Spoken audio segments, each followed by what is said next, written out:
할렐루야, 반갑습니다. 2020년 8월 17일 월요일 신성의 아침 시작하겠습니다. 오늘도 우리 이 한 주간도 주님의 평강이 여러분과 함께 하시길 주의 이름으로 축원드립니다. 함께 할 찬송은 423장입니다. 먹보다도 더 검은 죄로 물든 마음이 흰 눈보다 더이게 깨끗하게 씻겼네. 주의 보혈 흐르는데 믿고 뛰어나아가 주의 은혜 내가 입어 깨끗하게 되었네. 2절 모든 의심 걱정과 두려움이 사라져 슬픈 탄식 변하여 기쁜 찬송되었네. 주의 보혈 흐르는데 믿고 뛰어나아가 주의 은혜 내가 입어 깨끗하게 되었네. 3절 세상 부귀 영화와 즐겨하던 모든 것 주를 믿는 내게는 분토만도 못하다. 주의 보혈 흐르는데 믿고 뛰어나아가 주의 은혜 내가 입어 깨끗하게 되었네. 4절 나의 모든 보배는 저 천국에 쌓였네. 나의 평생 자랑은 주의 십자가로다. 주의 보혈 흐르는데 믿고 뛰어나아가 주의 은혜 내가 입어 깨끗하게 되었네. 아멘. 오늘 우리에게 주시는 하나님의 말씀은 사무엘상 25장 36절부터 38절까지 말씀입니다. 아비가일이 나발에게로 돌아오니 그가 왕의 잔치와 같은 잔치를 그의 집에 배설하고 크게 취하여 마음에 기뻐함으로 아비가일이 밝는 아침까지는 아무 말도 하지 아니하다가 아침에 나발이 포도주에서 깬 후에 그의 아내가 그에게 이 일을 말하며 그가 낙담하여 몸이 돌과 같이 되었더니 한 열흘 후에 여호와께서 나발을 치심에 그가 죽으니라. 아멘. 오늘 말씀 제목은 잔치입니다. 잔치.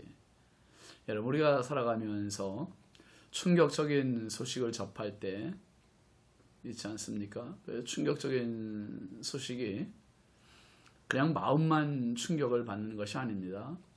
귀로 듣는 충격적인 소식이 이 몸까지도 그 여파가 아주 심각합니다. 많은 경우 암의 원인을 스트레스라고 보는 그 알려져 있는 경우가 많지 않습니까? 그만큼 신경적인 요인들이 육체에 직접적으로 영향을 주는 것임을 깨우치는 것이죠. 벌써 꽤 됐습니다만은 북한의 김정일이 죽었을 때도 2011년인데요. 죽은 사인을 놓고 심근경색이다. 그렇게 이야기하지만 직접적인 원인은 분노였다는 말이 보도되었습니다. 그 북한의 희천 발전소를 건립을 했는데 그 건립 후에 부실공사로 그 발전소가 누수가 된다는 그러한 소식을 듣고 보고를 받고 김정일이 이제 현지 시찰을 위해서 나가는데 그 현지 시찰을 위해서 서두르면서 이 부운을 삭히지 못해서 거기에 김정일이 거기에 심혈을 기울인 게 너무 시대한데 그게 이 부실공사가 되고 누수가 됐다는 그 보고에 이 부운을 삭히지 못하고 소리를 지르다가 결국은 급사한 것으로 그렇게 알려졌습니다. 여러분, 우리 주변에서도 스트레스나 분노를 다스리지 못해서 목숨을 잃는 그러한 분들 볼 수 있습니다. 누가복음 12장 보면 한 부자 이야기가 나옵니다. 예수님께서 들려주신 이야기죠. 밭에 소출이 풍성하여 곡식 쌓아둘 곳이 부족하니까 이 부자가 어떻게 합니까? 곡간을 더 크게 짓자. 그리고 곡식을 거기 쌓아두고 자기 영혼을 향해서 그렇게 얘기합니다. 내 영혼아, 여러 해 쓸 물건을 많이 쌓아두었으니 평안히 먹고 마시고 즐거워하자. 그런데 자기 딴에는 먹고 마시고 즐거워하자. 그런데 하나님께서 그날 들려주신 음성이 뭐였습니까? 어리석은 자여, 오늘 밤에 내 영혼을 도로 찾으리니 그러면 내 준비하는 것이 누구의 것이 되겠느냐? 하나님께서는 어리석은 자라고 말씀하세요. 오늘 죽을지를 모르고 잔치를 하는 참 어리석은 모습입니다. 여러분, 잔칫날이 장례날이 된 것이죠. 충격입니다. 흥겨운 잔칫날, 사망 통고서가 날아들다니 말이죠. 우리의 생명의 영원한 주인은 내가 아니라 하나님이세요. 어떤 일이든 잘 될 때 겸손했으면 좋겠습니다. 바울 사도도 섰다고 생각하는 자는 넘어질까 조심하라 하지 않았습니까?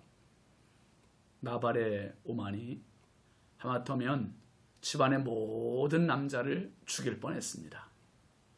다윗과 그의 보낸 자들을 무시하고 그리고 다윗이 노하여 400명을 끌고 나발을 죽이러 왔습니다. 그런데 천만다행으로 아비가일이라고 하는 나발의 아내가 100배 사죄하며 음식을 제공하고 다윗의 진노를 막아냈습니다. 이제 다윗은 아비가일로부터 받은 음식을 받아서 돌아가고 아비가일은 집으로 돌아가지 않고 곧바로 남편 나발이 있는 갈멜 들로 갑니다. 그리고 오늘 36절이 이어지는 말씀이지요. 아비가일이 나발에게로 돌아가니 그가 왕의 잔치와 같은 잔치를 그의 집에 배설하고 크게 취하여 마음에 기뻐함으로 아비가일이 밝는 아침까지는 아무 말도 하지 아니하다가 아비가일이 가보니 나발이 정말 가관입니다. 양털 깎는 기간 동안에 잔치를 하며 이웃이나 나그네도 대접하는 인심이 후한 기간임에도 불구하고 나발은 다윗에게 인심을 쓰지도 않고 심지어 지금 분수에 지나도록 잔치를 하는데 어느 정도인지 성경은 왕의 잔치와 같은 잔치를 배설하고 크게 취하여 마음에 기뻐했다 그렇게 얘기합니다. 왕의 잔치와 같은 잔치. 아마도 술, 가락, 여인들도 있지 않았나 싶습니다. 왕의 잔치라 하면 잔치의 규모도 말하는 것이고요. 잔치의 성격도 보여주는 겁니다. 얼마나 거하게 잔치를 지금 하고 있는지 한번 상상을 해보세요. 왕의 잔치라니. 지금 자신에게 다윗의 칼이 날아오고 있음도 전혀 감지하지 못하고 흥겨움에만 도취되어 있는 교만한 나발. 지혜로운 아비가일은 밝는 아침까지 아무 말도 하지 않습니다. 그리고 37, 38절 말씀 보면 아침에 나발이 포도주에서 깬 후에 그의 아내가 그에게 이 일을 말하며 그가 낙담하여 몸이 돌과 같이 되었더니 한 열흘 후에 여호와께서 나발을 치심에 그가 죽으니라. 아비가일은 다음 날 아침 나발이 술이 깨기를 기다렸습니다. 그리고 술이 깬 후 이 모든 일의 자초지종을 말했습니다. 그래서 이 내막을 들은 나발이 깜짝 놀라 충격을 받는 거예요. 아주 낙담에 따랐습니다. 낙담. 너무너무 두렵고 무섭고 다윗의 칼이 자기 목에까지 왔다는 것, 정말 일촉즉발의 아비가일 때문에 살아난 그 이야기. 그리고 장차 다윗이 자기가 무시했던 그 다윗이 이 나라의 왕이 될 것이라는 이야기. 기가 막힌 이야기죠. 몸이 돌과 같이 되었다고 했습니다. 그리고 한 열흘 후에 하나님께서 나발을 치심에 그가 죽었습니다.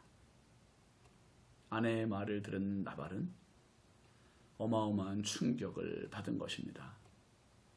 자신이 한 짓이나 그리고 그 짓이 얼마나 무시무시한 잘못인지 알게 되었을 때 그는 이미 늦었다고 생각한 거예요. 몸이 돌처럼 굳어졌고 열흘 만에 죽었고.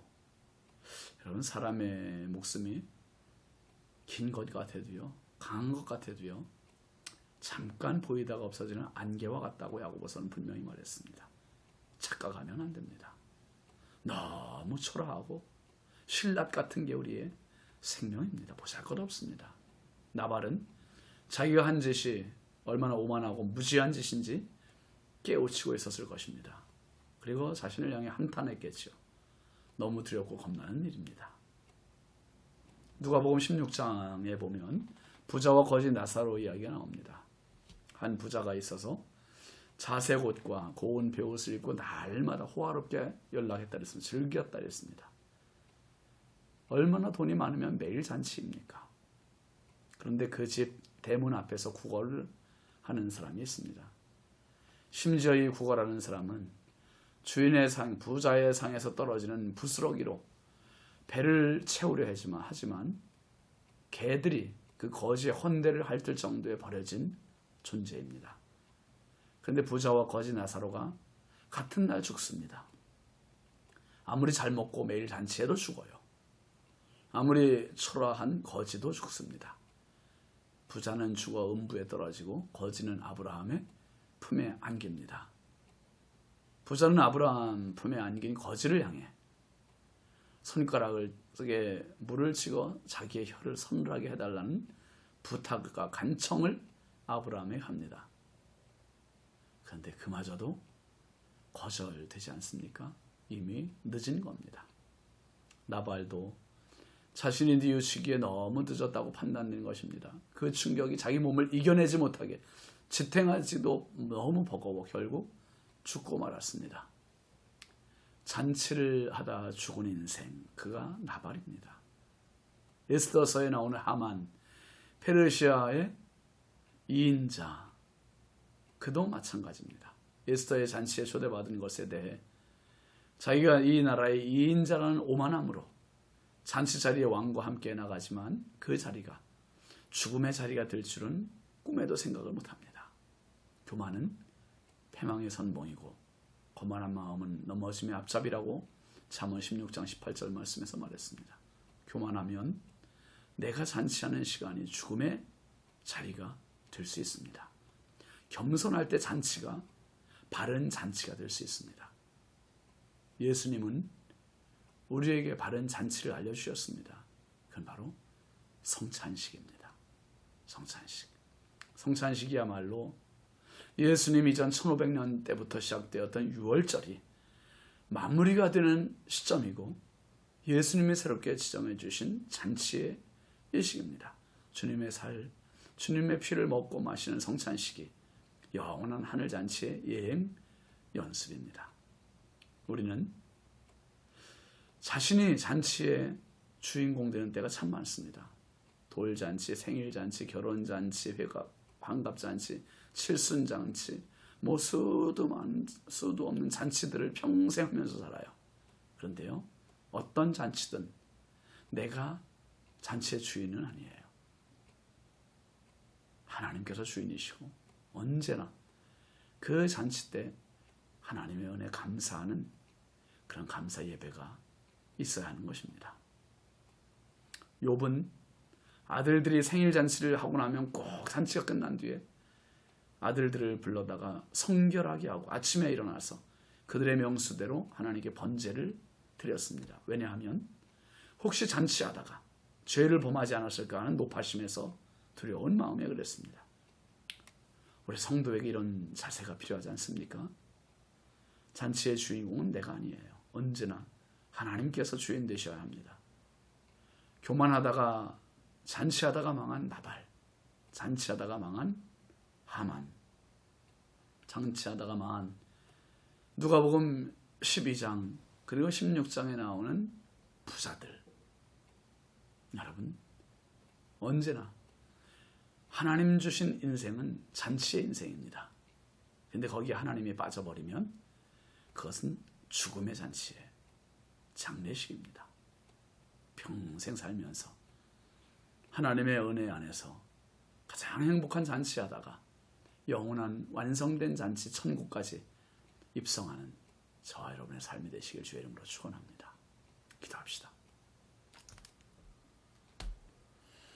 걸어가신 아버지 하나님 참 감사합니다. 오늘도 새날 주시고 하나님 말씀 주시고 은혜 주시니 감사합니다. 이 날도 저희가 주님 안에서 기뻐하며 감사하는 잔치의 날 되게 하여 주시고 무엇보다 잔치하되 내가 주인 되는 교만함, 무지함 드러나지 않게 하시며 날마다 하나님의 은혜가 묻어있는 잔치가 되게 하옵소서. 주님 가르쳐 주신 성찬식, 제정하신 성찬식과 같이 천국의 연습을 미리 하는 진정한 하늘 잔치의 주인공들 다 되게 하옵소서. 오늘도 하루를 시작하는 모든 우리 신성의 가족들 있는 처소마다 가정마다 삶의 현장이 축복의 자리, 잔치의 자리, 은혜의 자리 되게 하옵소서. 예수님의 이름으로 축복하며 기도합니다. 아멘.